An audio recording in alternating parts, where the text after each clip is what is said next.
नमस्कार, मैं हूं हेमंत पांडे और आप देख रहे हैं इंडिया की टॉप लीडिंग मैगजीन शेष प्रश्न का डिजिटल मंच।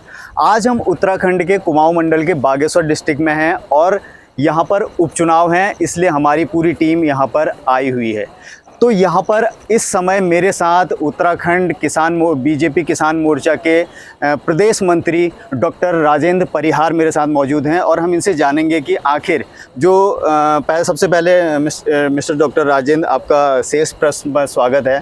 तो मिस्टर डॉक्टर राजेंद्र परिहार, मैं आपसे जानना चाहूँगा कि जो ये उपचुनाव हो रहे हैं यहाँ पे बागेश्वर में, आप इसको कैसे देखते हैं?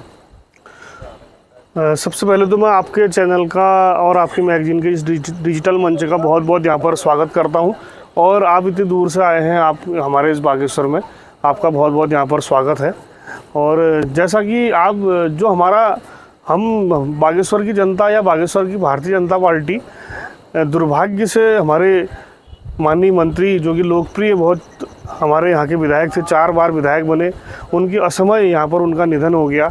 तो उस दुर्भाग्यपूर्ण क्षण के कारण आज हमें इस उपचुनाव में उतरना पड़ रहा है।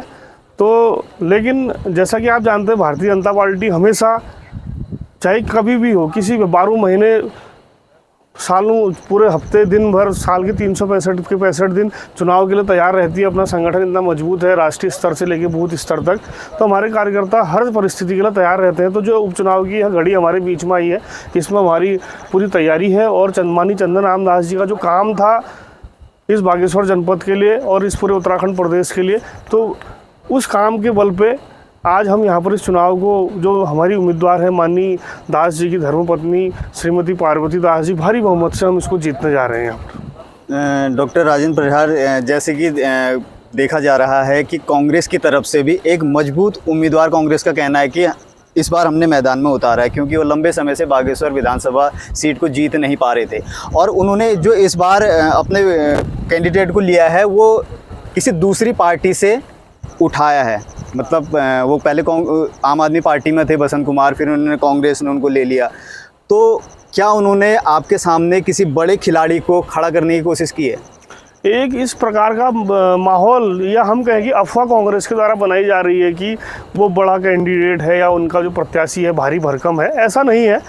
वह जो उन कांग्रेस का प्रत्याशी है, मैं थोड़ा और स्पष्ट कर दूं आपको, पहले बहुजन समाजवादी पार्टी से उन्होंने चुनाव लड़ा था, वो उसमें बहुत बुरी तरह हारे थे। उसका पिछले बार आम आदमी पार्टी से उन्होंने चुनाव लड़ा, उसमें भी बहुत बुरी तरह हारे थे। और जो कांग्रेस वाले कह रहे हैं कि आम आदमी पार्टी के और जो उनके वोट मिलाकर, कांग्रेस के वोट मिलाकर, उनका कहना है कि हमारे मतों से उनका प्रतिशत ज़्यादा होगा। यहाँ आपको पता, आप सब जानकार हैं, विद्वान है, जनता जानती है कि राजनीतिक क्षेत्र में 2 और 2 4 कभी नहीं होता है। और ये उनकी कोरी अफवाह है कि वो प्रत्याशी दमदार है या प्रत्याशी भारी है। ऐसा भारतीय जनता पार्टी का कोई भी कार्यकर्ता, छोटे से छोटा कार्यकर्ता, और इस बागेश्वर की जनता भली भांति जानती है कि यहाँ पर जो भारतीय जनता पार्टी की प्रत्याशी हैं श्रीमती पार्वती दास जी, वो सब पर भारी पड़ेंगी। और क्योंकि भारतीय जनता पार्टी का प्रत्येक कार्यकर्ता कांग्रेस के हर बड़े नेता से भी भारी है, क्योंकि हमने काम किया है, जनता के बीच में हमारे कार्यकर्ता रहे हैं। हमारी बूथ समिति इस विधानसभा में 188 बूथ हैं, 188 बूथों में हमारी 11 लोगों की बूथ समितियाँ हैं। और हर सब बूथ में हमारा पन्ना प्रमुख बना हुआ है, जो अपने पन्ने तक की चिंता वोटर की हम करते हैं। हम केवल चुनाव में ही चिंता नहीं करते, बल्कि चुनाव से पहले और चुनाव के बाद भी हम जनता के बीच में रहते हैं, जनता की समस्याओं का समाधान करवाते हैं अपने जनप्रतिनिधियों के माध्यम से। तो हमारा प्रत्येक कार्यकर्ता भी उनके प्रत्याशी से भारी है। ये तो हो गई चुनाव की बात। अब एक आपके कार्यक्षेत्र की बात हम करते हैं कि पार्टी ने आपको उत्तराखंड में एक बड़ा पद दे रखा है, किसान मोर्चे में आपको शामिल करके। तो आपकी किसानों के लिए क्या रणनीति है? देखिए, जब से भारत में यशस्वी प्रधानमंत्री, हमारे विश्व के नेता माननीय नरेंद्र मोदी जी ने यहाँ पर प्रधानमंत्री का पद ग्रहण किया, जब से, तब से लेकर आज तक उन्होंने किसानों के हित में अनेक कार्य किए हैं। आप सभी जानते हैं, चाहे हम यूरिया कोटिंग खाद की बात हो, चाहे हमारा जो मिट्टी का जो उन्होंने सोइल टेस्ट की कराने की जो हमारी लैब हो, या अभी किसान सम्मान निधि की बात करें, और किसानों को विभिन्न, जो सबसे बड़ा काम उन्होंने जो उपकरणों में 80% की सब्सिडी हमारे किसान भाइयों को दी है उन्होंने।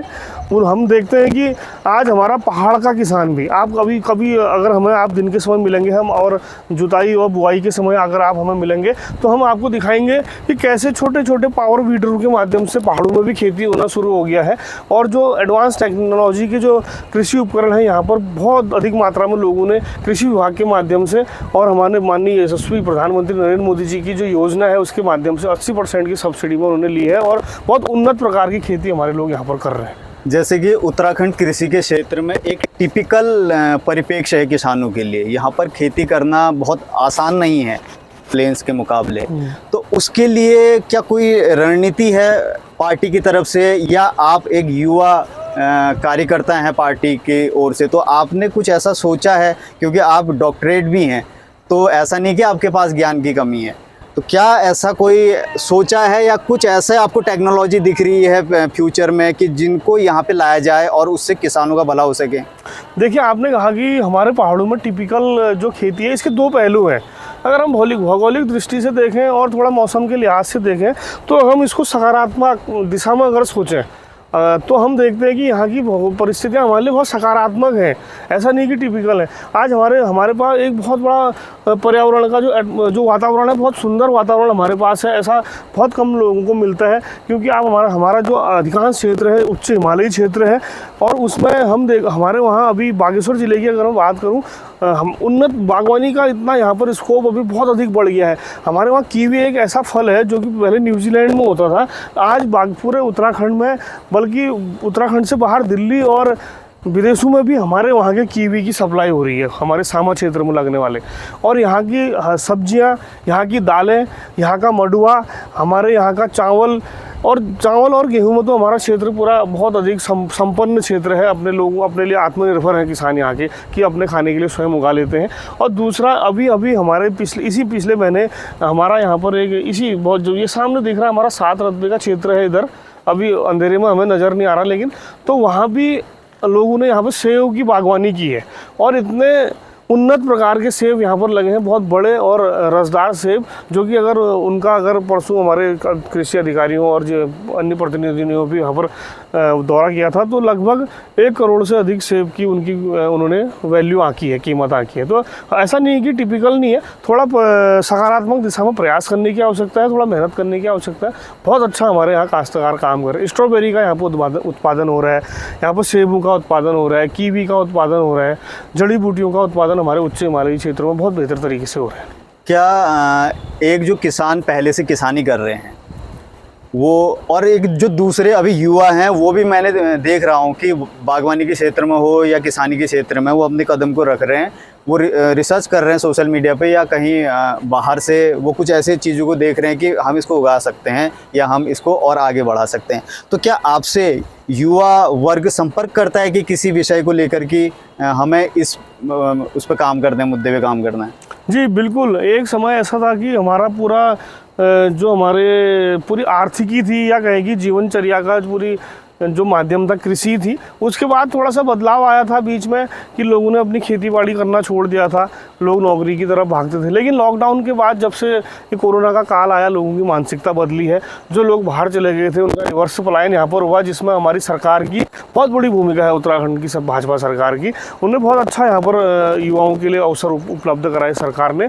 तो अभी बहुत सारे युवा इस कृषि के क्षेत्र में काम कर रहे हैं, और बहुत सारे युवा करना चाह रहे हैं। वो हमारे वहाँ सरकार द्वारा कृषि विभाग के माध्यम से, उद्यान विभाग के माध्यम से, सहकारिता के माध्यम से अनेक योजनाएं स्वरोजगार की यहाँ कृषि और पशुपालन से संबंधित चलाई हैं। जैसे बिना ब्याज का हम कृषि के लिए ऋण दे रही सरकार, उसमें ब्याज बिल्कुल दे रही। पशुपालन में आप गाय, भैंस, कुक्कुट, मुर्गी, भेड़ और सुअर पालन के लिए सरकार बिना ब्याज के ऋण दे रही है। अनेक युवाओं ने यहाँ पर उसका लाभ उठाया है और अपना स्वरोजगार करने का यहाँ पर बहुत अच्छा प्रयास यहाँ पर हमारे युवा कर रहे हैं। और बहुत सारे युवा हमारे पास भी आते हैं, हम उनको उचित माध्यम का जो हम बताते हैं कि इस विभाग में संपर्क करो। अगर कोई कम जानकार हो तो हम उन्हें स्वयं लेके विभागों तक जाते हैं और उनके कार्यों को हम संपादित कराते हैं वहाँ से। धन्यवाद डॉक्टर साहब, इस इंटरव्यू के लिए आपने हमको समय दिया और आप यहाँ पे आए। हमको उम्मीद है कि आपका भविष्य को देखते हुए कि आप